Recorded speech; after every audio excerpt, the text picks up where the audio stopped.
नमस्कार, मैं सुधा व्यास, टीजीटी हिंदी, आर्मिक पब्लिक स्कूल उधमपुर से कला समेकित अधिगम परियोजना कार्य के अंतर्गत कक्षा 8 हिंदी विषय के पाठ 13 जहां पहिया है लेकर प्रस्तुत हूं, जिसके लेखक है पी साईनाथ।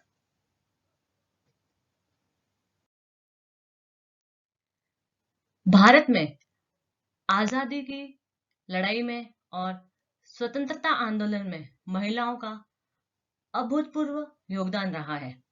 झांसी की रानी, हजरत बेगम महल, सरोजनी नायडू, सावित्रीबाई फूले जैसी कई महिलाओं ने आजादी की लड़ाई में अपनी महती भूमिका निभाई है। विद्यार्थी किसी ऐसी महिला के बारे में बताए जिसने आजादी की लड़ाई में अपना योगदान दिया हो और वे उससे प्रभावित भी हो।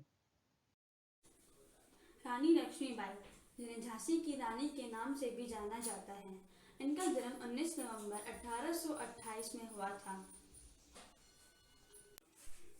रानी लक्ष्मीबाई ने अपने साहस के दम पर अंग्रेजों को धूल चटाई और उन्होंने भारत देश की आज़ादी के लिए अंग्रेजों से लड़ाई लड़ी।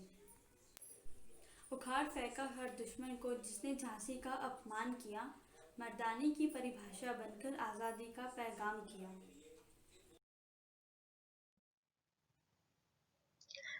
विद्यार्थियों, जिस तरह महिलाओं ने आजादी की लड़ाई में स्वतंत्रता आंदोलन में अपना योगदान दिया, उसी तरह स्वतंत्रता के बाद भी भारत के विकास में महिलाओं ने आत्मनिर्भर बनकर अपना योगदान दिया। जैसे श्रीमती इंदिरा गांधी, लता मंगेशकर, किरण बेदी, मैरी कॉम आदि महिलाएं आत्मनिर्भर बनी और भारत के विकास में योगदान दिया। विद्यार्थी मुझे किसी ऐसी महिला के बारे में जानकारी दे जिसने आत्मनिर्भरता का परिचय दिया। बचेंद्री पाल का जन्म उत्तराखंड में गढ़वाल नाम के एक छोटे से गांव में 24 मई सन 1954 में हुआ था। उनके पिता श्री कृष्ण सिंह एक व्यापारी थे। बचेंद्री पाल अपने माता पिता के 7 बच्चों में से उनकी दूसरी औलाद थी। उनका प्रारंभिक जीवन बहुत मुश्किलों से भरा था। उस समय महिलाओं की पढ़ाई को ज्यादा महत्व नहीं दिया जाता था, इसीलिए बचेंद्री पाल को अपनी शिक्षा के समर्थन के लिए सिलाई का काम करने के लिए जाना पड़ता और घर के कामों में भी सक्रिय रूप से शामिल होना पड़ता था। बचेंद्री पाल अपने गांव की पहली स्नातक महिला थी। उन्होंने संस्कृत में मास्टर किया और अपनी बीएड भी पूरी की। अब बचेंद्री पाल के माता पिता चाहते थे कि वह एक शिक्षिका बने, पर बचेंद्री पाल जब भी ऊंचे ऊंचे पहाड़ों को देखती तो उनका मन करता कि वह उनकी चोटियों को छू ले। इसीलिए बचेंद्री पाल ने अपनी माता पिता की इच्छाओं का विरोध किया और सन 1982 में नेहरू इंस्टीट्यूट ऑफ माउंटेनियरिंग में दाखिला लिया। सन 1984 में उन्हें माउंट एवरेस्ट अभियान के लिए चुना गया। बचेंद्री पाल पूरे तरीके से रोमांच और उत्साह से भर गई। हालांकि माउंट एवरेस्ट की चढ़ाई में उन्हें कई कठिनाइयां आई। एक बार तो उनका पूरा समूह ही बर्फ के संकलन के कारण बर्फ के नीचे दब गया। इन समस्याओं और कठिनाइयों को देखकर कई सहकर्मियों ने निर्णय लिया कि वो वापस जाएंगे, पर बचेंद्री पाल ने हिम्मत नहीं हारी और माउंट एवरेस्ट को फतेह किया। इस तरह बचेंद्री पाल ने अपने बचपन के सपने को पूरा किया और दूसरी महिलाओं के लिए एक मिसाल बनी। भारत के अलग अलग प्रांतों में महिलाओं द्वारा पहनी जाने वाली वेशभूषा अलग अलग होती है। जैसा कि हम चित्र में देख रहे हैं कि महिला का जो परिधान है वो साड़ी है।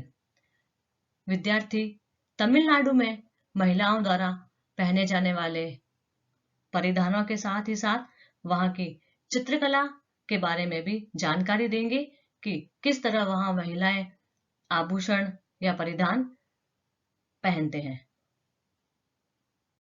तमिलनाडु भारत के दक्षिण में स्थित एक ऐसा राज्य है जो अपने असाधारण मंदिरों, मनोरम भोजन और संपूर्ण रंग के लिए प्रसिद्ध है। तमिलनाडु की पूरी संस्कृति का महत्वपूर्ण पहलू इसके पारंपरिक कपड़े हैं। जैसे कि आप इस चित्र में देख सकते हैं कि एक स्त्री जिसने एकदम सुंदर सुंदर से वस्त्र व गहने पहने हैं जो कि काफ़ी आकर्षक लग रहे हैं।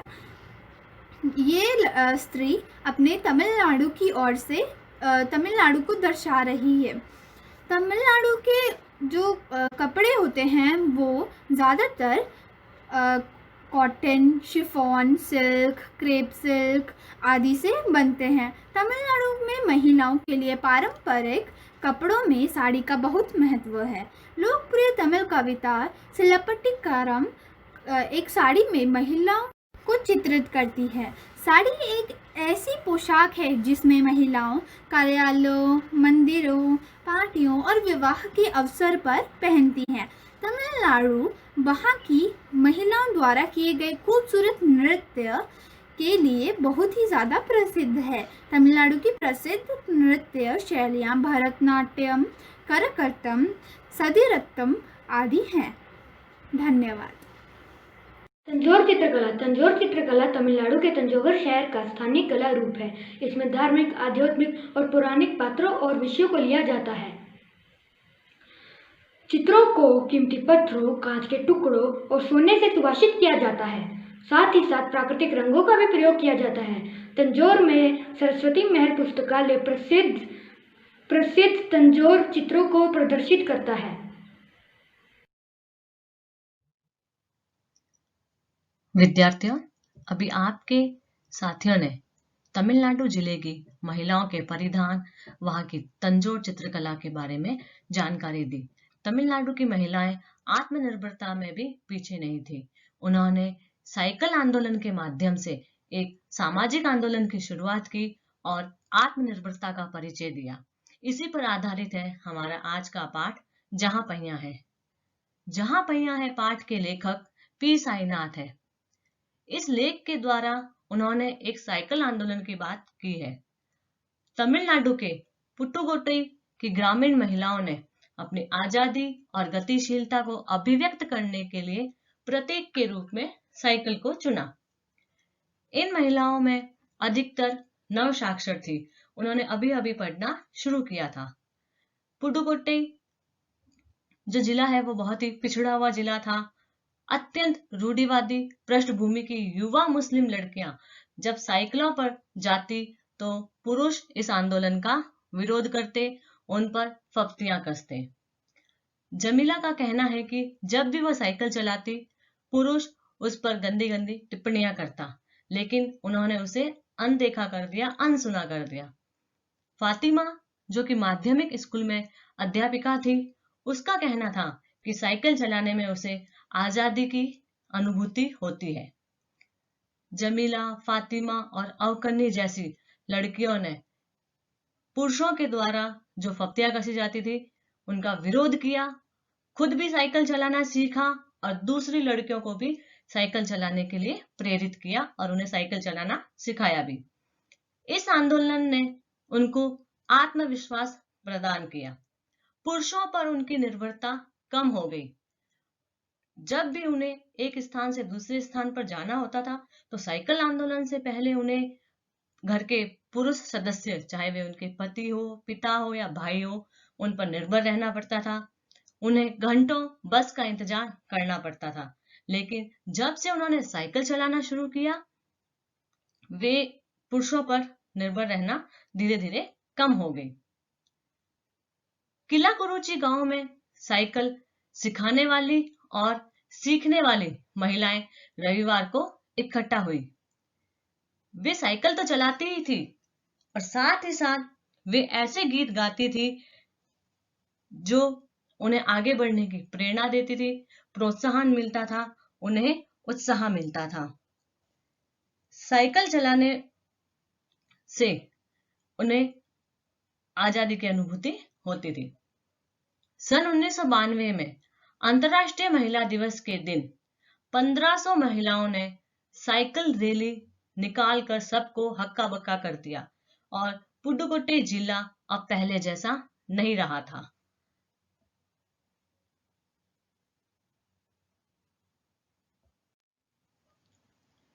पुडुकोट्टई जिले में साइकिल की धूम मची हुई थी। बहुत सारी महिलाएं साइकिल चलाती थी और बहुत सारी महिलाएं उनकी प्रशंसा करती थी। जो प्रशंसा करती थी उनमें खेतीहर मजदूर, पत्थर खदानों में मजदूरी करने वाली औरतें, गांवों में काम करने वाली नर्सें, बालवाड़ी और आंगनवाड़ी कार्यकर्ता, बेशकीमती पत्थरों को तराशने में लगी औरतें और स्कूल की अध्यापिकाएं भी साइकिल का जमकर इस्तेमाल कर रही थी। ग्राम सेविकाएं भी साइकिल चलाने में पीछे नहीं थी। सब तरफ इस साइकिल आंदोलन का विरोध हो रहा था, लेकिन आर साइकिल के मालिक ने इस आंदोलन का समर्थन किया, क्योंकि उसके दुकान से साइकिलों की बिक्री बढ़ती जा रही थी। लेडीज साइकिल जब खत्म हो रही थी तो महिलाएं जेंट्स साइकिल खरीदने से भी पीछे नहीं हट रही थी। इसीलिए आर साइकिल का जो मालिक था वो इस आंदोलन का समर्थन कर रहा था। साइकिल आंदोलन ने महिलाओं की परिवार की आर्थिक स्थिति भी बदली, क्योंकि अब वे कम समय में ज्यादा जगहों पर जाकर सामान बेच सकती थी। वे अपने परिवार के लिए समय निकाल रही थी। अपने बच्चों को साइकिल में पीछे बिठाकर पानी लेने जा रही थी। जिनके पास नई साइकिल खरीदने के पैसे नहीं थे, वे किराए से साइकिल लेकर चलाती थी। जैसे फातिमा, उसके पास साइकिल खरीदने के पैसे नहीं थे तो वो किराए से साइकिल लेकर और चलाती थी, ताकि वे आजादी और खुशहाली का अनुभव कर सके। पुडुकोट्टई जैसे छोटे जिले में साइकिल चलाना महिलाओं के लिए हवाई जहाज उड़ाने जैसी बड़ी उपलब्धि थी। इस प्रकार साइकिल आंदोलन एक सामाजिक आंदोलन का रूप ले चुका था। पुडुकोट्टई जिले की महिलाओं का जीवन बदल चुका था।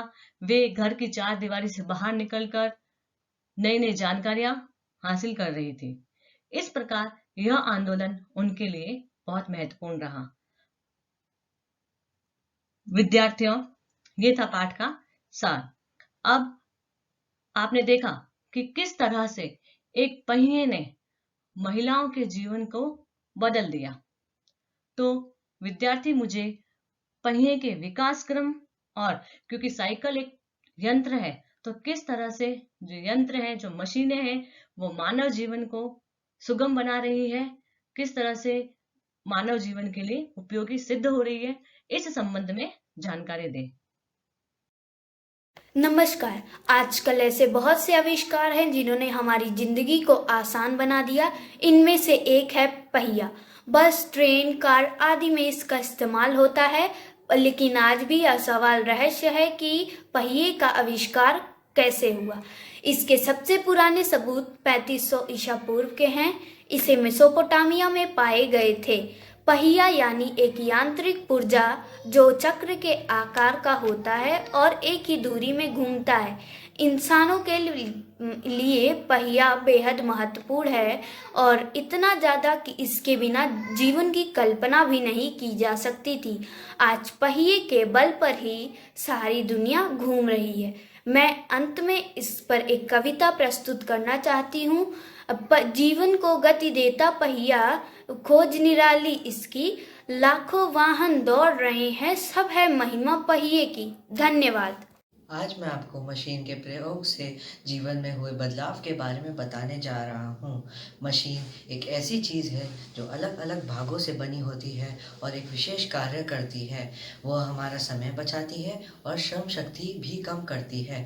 पुराने समय में जब मशीन नहीं होती थी तो एक काम को करने के लिए बहुत लंबा समय लग जाता था। जैसे ताजमहल को बनाने में 20 साल लग गए थे। अब मशीन का आविष्कार जब होना शुरू हुआ तो धीरे धीरे इंसान का काम आसान होने लग गया। आजकल ऐसी भी मशीन बन चुकी है जो इंसानों की तरह भी सोच सकती है, जिसे हम कृत्रिम दिमाग भी कह सकते हैं। धन्यवाद।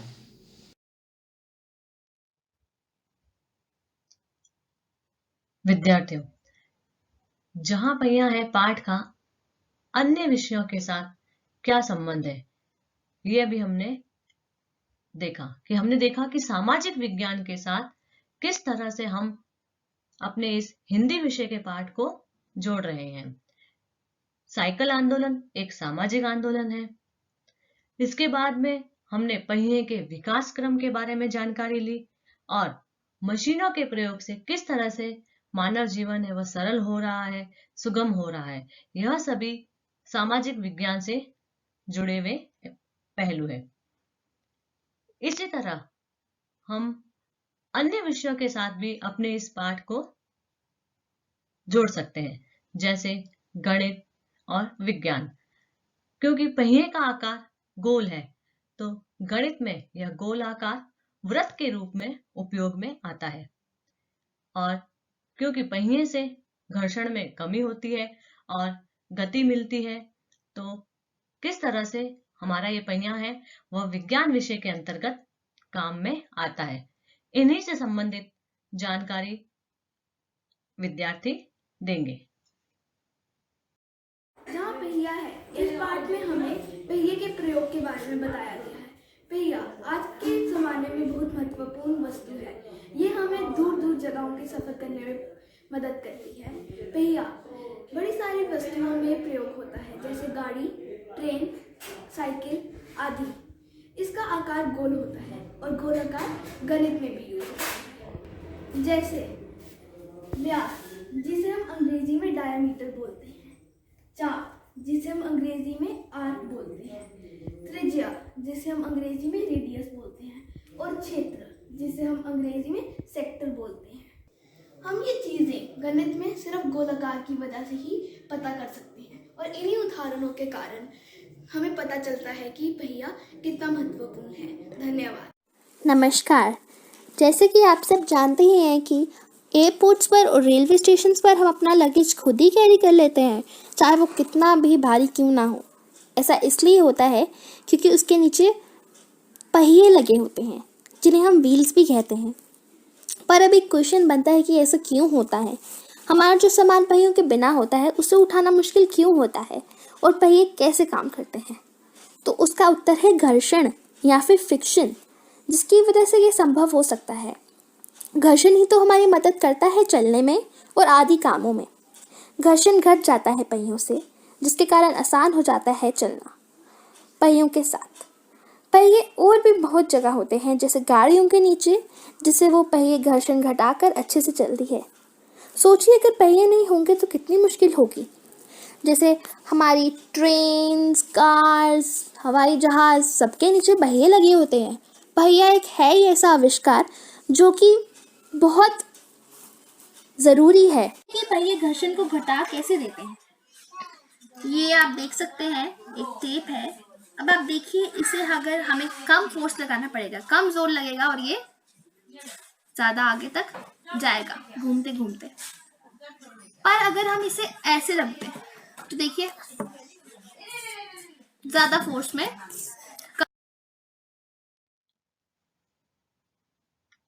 विद्यार्थियों, हम अपने पाठ जहां पहिया है की अवधारणा मानचित्र द्वारा पुनरावृत्ति करते हैं। तमिलनाडु के पुडुकोट्टई की महिलाओं ने साइकिल चलाना सीखा, जो एक सामाजिक आंदोलन बन गया। साइकिल चलाने से उन्हें एक खास तरह की आजादी मिली, उन्हें खुशहाली का अनुभव होता था। साइकिल चलाने से महिलाओं की पुरुषों पर निर्भरता कम हुई, उनका आत्मविश्वास बढ़ा। अंतर्राष्ट्रीय महिला दिवस पर एक साइकिल रैली निकाली गई, जिसमें 1500 महिलाओं ने भाग लिया। साइकिलों की बिक्री बढ़ी। जेंट्स साइकिलों को भी महिलाओं ने खरीदना शुरू किया। साइकिल चलाने से महिलाओं की आय में वृद्धि हुई। महिलाओं द्वारा साइकिल पर एक गांव से दूसरे गांव में जाकर सामान बेचा गया। साइकिल किराए पर लेकर सीखना व आत्मसम्मान की भावना उनमें विकसित होना, ये इस पाठ के प्रमुख बिंदु है।